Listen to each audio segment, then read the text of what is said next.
Good morning students. आज हम chapter पढ़ेंगे चंद्रगहना से लौटती बेर। चंद्रगहना से लौटती बेर कविता के कवि हैं केदारनाथ अग्रवाल। केदारनाथ अग्रवाल इस कविता में गांव के बारे में बताना चाहते हैं। कविता का नाम है चंद्रगहना से लौटती बेर। चंद्रगहना एक गांव का नाम है जो कवि का गांव है। कवि अपने गांव चंद्रगहना से लौट रहा है। बेर मतलब बार। और कवि ने चंद्रगहना से लौटती बेर कविता में चंद्रगहना में से लौटते समय अपने प्राकृतिक दृश्यों का वर्णन इसमें कवि ने किया है। देख आया चंद्रगहना, देखता हूं दृश्य अब मैं, मेड़ पर इस खेत की बैठा अकेला। कवि कहता है कि मैं अपने गांव चंद्रगहना से लौट आया हूं और अब मैं गांव में के रास्ते में आने वाले दृश्यों को देख रहा हूं। मेड़ पर इस खेत की बैठा अकेला। जब मैं लौट रहा हूं तो रास्ते में खेत है। मैं एक खेत की मेड़ पर बैठा हुआ हूं, अकेला हूं। एक बीते के बराबर यह हरा ठिगना चना। मेरे सामने खेत में एक चने का खेत है, उसमें चने का पौधा उगा हुआ है जिसका जो आकार है वो बित्ते भर का है। बित्ते मतलब भर का मतलब एक छोटे कद का है। बांधे मुरैठा शीश पर। और जो हरा चने का पेड़ है, पौधा है, उसके ऊपर फूल आए हुए हैं, गुलाबी फूल। उन फूलों की कल्पना कवि ने पगड़ी से की है। बांधे मुरैठा शीश पर। मुरैठा मतलब पगड़ी। तो जो चने का पौधा है, ऐसा लग रहा है मानो उस पर खिला हुआ गुलाबी फूल पहने वह गुलाबी पगड़ी पहने बैठा हो। सजकर खड़ा है। और इस तरह से सज धज कर खड़ा हुआ है जैसे कोई दूल्हा तैयार होकर खड़ा हो। पास ही मिलकर उगी है बीच में अलसी हठीली।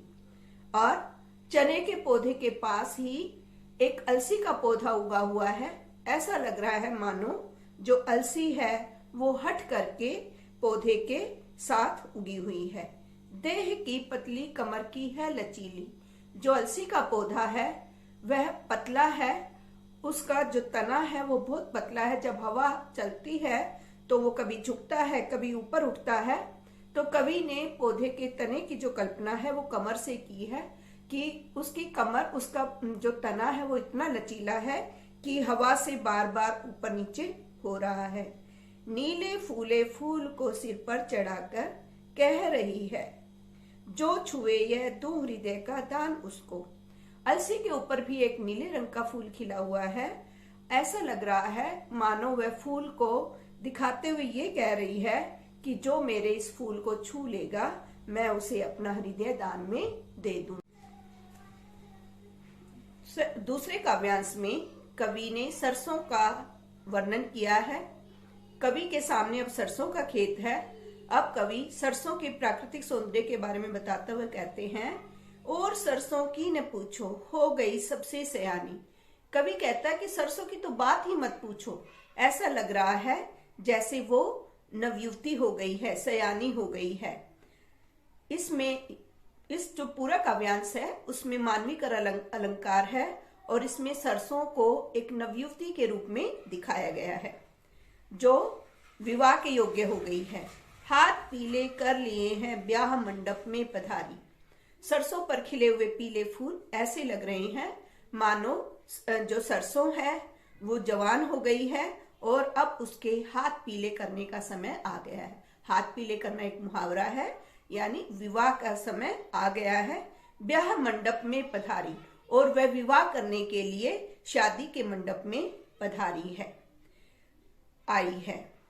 फाग गाता मास फागुन आ गया है आज जैसे। ऐसा लग रहा है मानो चना एक दूल्हा है और सरसों दुल्हन है और उनकी विवाह की खुशी में फागुन का महीना फाग के गीत गाता हुआ जैसे आ पहुंचा है। देखता हूं मैं स्वयंवर हो रहा है, प्रकृति का अनुराग अंचल हिल रहा है। कवि कहता है कि मुझे ऐसा लग रहा है जैसे प्रकृति में स्वयंवर रचा जा रहा है। स्वयंवर मतलब अपने वर को स्वयं चुनना। प्रकृति में स्वयंवर रचा जा रहा है और प्रकृति का प्यार से भरा हुआ जो आंचल है वो हिल रहा है, सभी का स्वागत कर रहा है। यानी इस काव्यांश में जो कवि है वो फागुन मास यानी बसंत ऋतु का वर्णन करते हुए कहते हैं कि बसंत ऋतु में जो हवा है वो बहुत ही मस्ती भरी हवा चल रही है। तो ऐसा लग रहा है जैसे प्रकृति भी प्रेम से भरी हुई उन लोगों के स्वयंवर का स्वागत कर रही है। दूर व्यापारिक नगर में प्रेम की प्रिय भूमि उपजाऊ अधिक है। अब जो कवि है वो ये कहता है कि मैं एक दूर से आया हूं, यानी एक जो नगरीय जीवन होता है वो भाग दौड़ से भरा होता है और नगरीय जीवन में व्यापार होता है, भाग दौड़ होती है, लेकिन जो गांव के लोग होते हैं उनमें अपनापन होता है।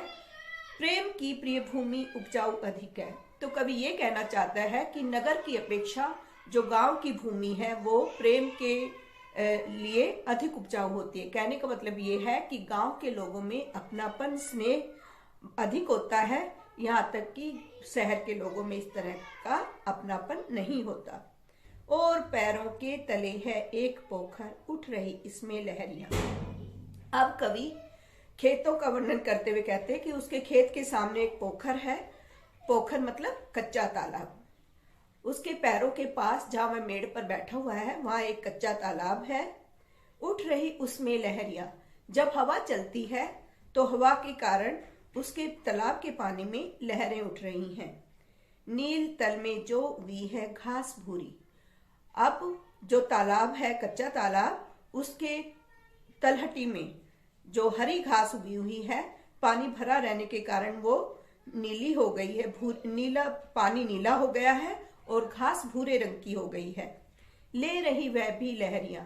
जब हवा चलती है तो जो घास है वो भी लहरें लेती है। एक चांदी का बड़ा सा गोल खंबा आंख को है चकमकाता। और जब पानी की सतह पर सूर्य की किरणें पड़ती हैं तो उसमें एक गोल खंबे का प्रतिबिंब बनता है और ऐसा लगता है जैसे कोई एक चांदी का खंबा हो और वह इतना, उसका जो प्रकाश है, उसकी जो रोशनी है वो इतनी तीखी होती है कि उसको देखकर आंखें चुंधियाने लगती हैं। तीसरा काव्यांश है जिसमें पोखर के पास कुछ पत्थर पड़े हुए हैं। उनका वर्णन कवि ने इस प्रकार किया है कई पत्थर किनारे पी रहे चुपचाप पानी।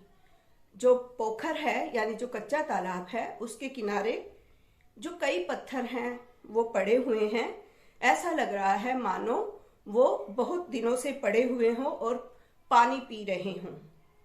प्यास जाने कब बुझेगी। ऐसा लगता है कि वो काफी समय से वहीं पड़े हुए हैं पानी के अंदर। तो कवि कल्पना करता है कि उनकी प्यास अभी नहीं बुझ पाई, ना जाने उनकी प्यास कब बुझेगी। चुप खड़ा बगुला डुबाए टांग जल में। और इस तरह से उस पोखर में एक बगुला है जो एक टांग पर खड़ा हुआ है। देखते ही मीन चंचल ध्यान निद्रा त्यागता है। बगुला इस तरह से आंख बंद करके खड़ा हुआ है जैसे किसी ध्यान में लगा हुआ कोई योगी हो। जैसे ही कोई मीन मतलब मछली, जैसे कोई चंचल मछली पानी में से गुजरती है, ध्यान निद्रा त्यागता है। और जो बगुला आंख बंद किए पानी में खड़ा है वो अपनी ध्यान को छोड़कर मछली को झट से पकड़ लेता है। चट दबा के चोंच में नीचे गले के डालता है। झट से वह मछली को अपने चोंच में पकड़ लेता है और गले के नीचे निगल लेता है। एक काले माथ वाली चतुर चिड़िया श्वेत पंखों के झपाटे मार फोरन। पोखर के ऊपर एक चिड़िया उड़ रही है और उस चिड़िया का वर्णन कवि ने इस प्रकार किया है। एक काले माथ वाली जो चिड़िया है उसका माथा काला है। चतुर चिड़िया, वह बहुत ही चालाक है। श्वेत पंखों के झपाटे मार फोरन, उसके पंख सफेद, काला माथा है, पंख सफेद है और वह पानी के ऊपर ऊपर उड़ रही है। लेकिन जैसे ही कोई मछली दिखती है, उसे पानी के अंदर दिखाई देती है, तो वह पानी के ऊपर एक झपट्टा मारती है, टूट पड़ती है भरे जल के हृदय पर। और इस तरह से वह उस मछली को पाने के लिए जल के बीच में से झपट्टा मारकर एक उजली चटुल मछली चोंच पीली में दबाकर दूर उड़ती है गगन में। एक सफेद मछली को, जो बहुत ही चंचल है, उसे पकड़ लेती है और अपनी पीली चोंच में दबाकर दूर आसमान में उड़ जाती है। गगन मतलब आसमान। ओ यहीं से भूमि ऊंची है जहां से रेल की पटरी गई है। अब जो कवि है वो दूर दूर खेत की मेड़ पर बैठा हुआ है और दूर दूर निगाहें दौड़ा रहा है। दूर दूर तक उसे ऊंची नीची भूमि दिखाई दे रही है और बहुत दूरी पर एक रेल की पटरी भी है। तो उसके बारे में कल्पना करता हुआ कवि कहते हैं, ओ यहीं से भूमि ऊंची है जहां से। अरे यहीं से, जहां से जो थोड़ी ऊंची ऊंची भूमि दिखाई दे रही है, जो थोड़ी ऊंची जमीन दिखाई दे रही है, वहां से एक रेल की पटरी, रेल की लाइन गुजर रही है। ट्रेन का टाइम नहीं है, रेल आ रही है, लेकिन मेरे रेल का अभी समय नहीं है। मैं यहाँ स्वच्छंद हूँ, जाना नहीं है। मैं यहाँ आजाद हूँ। मुझे अभी प्राकृतिक दृश्यों को देखना है। मेरी ट्रेन का, मेरी रेल का अभी समय नहीं है, इसलिए मैं उसे देखने के लिए आजाद हूँ। मुझे अभी कहीं पर भी जाना नहीं है। इस काव्यांश में जो कवि हैं वो मेड़ पर बैठे हुए, उन्हें दूर तक ऊंची नीची पहाड़ियां दिखाई दे रही हैं और ये जो पहाड़ियां हैं वो चित्रकूट की पहाड़ियां हैं। चित्रकूट के बारे में तो आपने रामायण में सुना ही होगा कि जहाँ पे राम ने अपनी पर्णकुटी बनाई थी, उसी जगह को चित्रकूट कहते हैं। इसमें कवि ने चित्रकूट की पहाड़ियों का वर्णन किया है। चित्रकूट की अनगढ़ चौड़ी कम ऊंची ऊंची पहाड़ियां। अब आगे कवि कहता है कि मुझे उस मेड़ के ऊपर बैठे हुए दूर दूर तक पहाड़ियां दिखाई दे रही हैं। ये पहाड़ियां चित्रकूट की पहाड़ियां हैं जो अनगढ़ हैं। अनगढ़ है मतलब गढ़ी हुई नहीं है, मतलब कहीं पर ऊंची हैं, कहीं पर नीची हैं। तो इस तरह से वो उबड़ खाबड़ हैं, दूर दिशाओं तक फैली हैं। जहां तक नजर जाती है वहां तक दूर दूर तक ये पहाड़ियां हैं, चित्रकूट की पहाड़ियां हैं, वो फैली हुई हैं। बांझ भूमि पर इधर उधर रीवा के पेड़। और चित्रकूट की जो पहाड़ियां हैं उसके आसपास की जो भूमि है वो बंजर है और उस बंजर भूमि पर इधर उधर रीवा के पेड़, रीवा मतलब कांटेदार पेड़, जिसमें थोर, बबुल, जो कांटेदार पेड़ होते हैं वो कांटेदार कुरूप खड़े हैं। इधर उधर रीवा के कांटेदार पेड़ उगे हुए हैं। ये जो कांटेदार पेड़ हैं ये बहुत ही कुरूप है, यानी इनका कोई आकार नहीं है, ये इसी तरह से बेतरतीब खड़े हुए हैं। सुन पड़ता है मीठा मीठा रस टपकाता सुग्गे का स्वर। और इस तरह से मुझे इस वीरान जंगल में दूर तक एक सुग्गा मतलब तोता, तोते की आवाज सुनाई दे रही है। और तोते की आवाज इतनी मधुर है, ऐसा लग रहा है मानो उसमें से रस टपक रहा हो, यानी तोते ने अपनी आवाज में पूरा रस उड़ेल दिया हो। टे टे टे सुन पड़ता है वनस्थली का हृदय चीरता। इस तरह से वनस्थली यानी वन प्रदेश का, जंगल के हृदय को चीरता हुआ ये जो तोते का मीठा मधुर रस भरा हुआ स्वर सुनाई दे रहा है। टे टे की आवाज में तोता है वो बोल रहा है। उठता गिरता सारस का स्वर टिरटों टिरटों। और दूर तक सारस की आवाज सुनाई दे रही है। जो सारस की आवाज है कभी उठती है कभी गिरती है, यानी कभी वह ऊंची आवाज में बोलता है और कभी उसकी आवाज धीमी हो जाती है। और इस तरह से वो टिरटों टिरटों की आवाज में बोल रहा है। मन होता है उड़ जाऊं मैं पर फैलाए सारस के संग। कवि कहता है कि उसकी आवाज सुनकर मेरा मन भी ऐसा करता है, पर फैलाए, पर मतलब पंख, पंख फैलाए मैं भी सारस के साथ साथ उड़ूं। जहां जुगल जोड़ी रहती है हरे खेत में, और मैं भी पंख फैलाए सारस के साथ उस जगह पर उड़कर चला जाऊं जहां पर एक जोड़ा रहता है, सारस का जोड़ा रहता है। हर एक खेत में एक सारस का जोड़ा रहता है। सच्ची प्रेम कहानी सुन लूं चुप्पे चुप्पे, और मैं सारस के साथ उड़कर उसके साथ चला जाऊं और उस सारस के जोड़े की प्रेम भरी बातें चुपचाप सुनता रहूं।